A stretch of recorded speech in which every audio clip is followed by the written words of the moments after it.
Нормально или повыше? Ну, она не соскочит? Нет, там батарейка. Ну ладно. Нормально. Могу повыше вот так? Да не, нормально. Манишку. Ну хотя тут, если грудью принимать. Грудью. Одень. Сумбарм лёгкий. А тебе тоже микрофон отцепили? А, тебе тоже? Ну. А прикинь, специально всю тренировку ничего не говорить вообще. Не подсказывать ничего. Что, снимает, брат? Владик, просыпайся. Всем привет. Сегодняшнюю тренировку мы проведем вместе. Ну все, погнали тогда.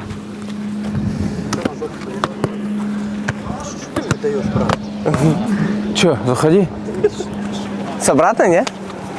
Ну да, нас мало же. Так! Да не сильно, что ты? Ну мои придется запикивать, нега, точно. А, да?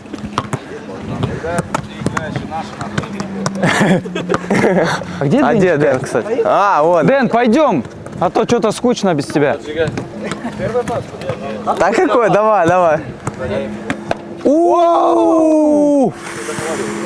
Ничего, ничего. Я не играю, но тем не менее, я за компанию. Главное, на эмоции не поддавайся. Ты? Что? Что я?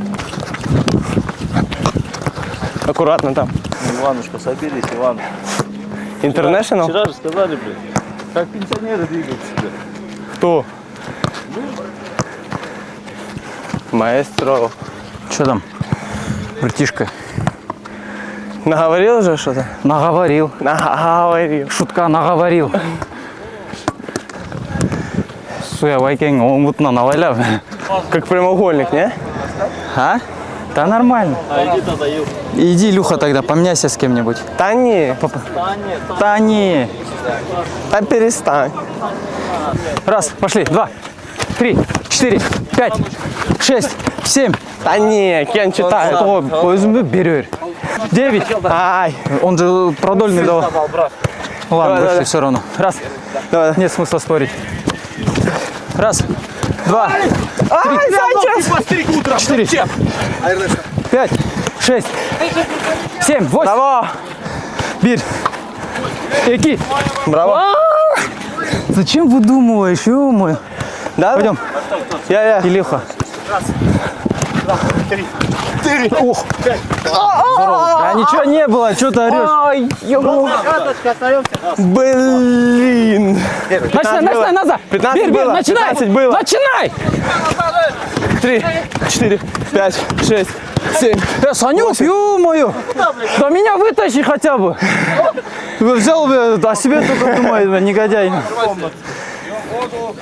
Бля, один раз за весь квадрат зашел. Нет, один раз. И ту в конце.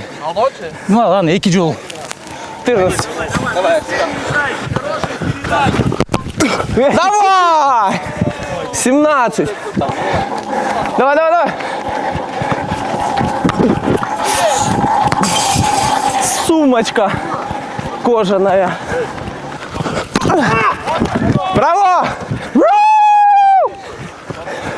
А этот есть? Дрон есть? Можете проверить. Да хорош рассказывать, у нас там все залетело. Браво! Да не, вон там они Так какие? последние. Ну куда? Как? Мы получили Да. плюс-минус 40-40. Дорогие болельщики, надеюсь, вам понравилось. Ставьте лайки, комментарии, подписывайтесь на канал и пишите в комментариях, кого бы вы хотели увидеть в следующий раз.